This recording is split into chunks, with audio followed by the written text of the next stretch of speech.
Welcome to this rolling staircase safety video at our Leeds Ring Road site.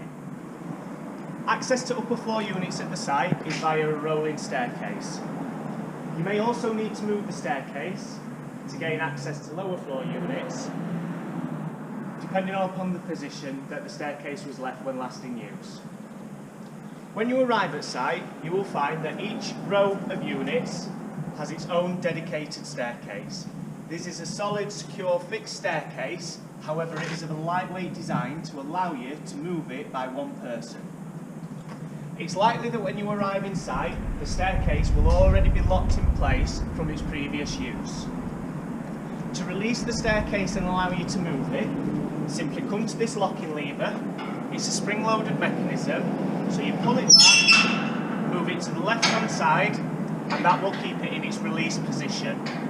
What you will notice is that the locking pin has disengaged from the locking area on the main bar. Now, before you start moving the unit, you need to assess that the unit is not already in use, there are no obstructions, and other users are not going to be affected by you using the unit.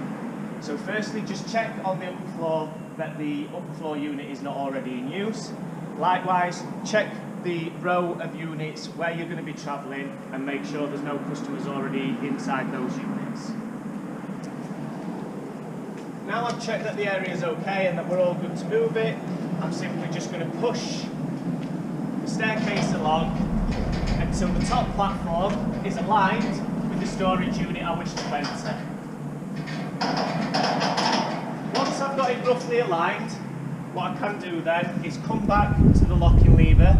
I'm going to release the locking lever by moving it to the right and letting the spring-loaded mechanism push the locking bar back onto the main unit. Now at this stage you may need to make some small adjustments so that the locking pin engages with its locking bar on this main unit.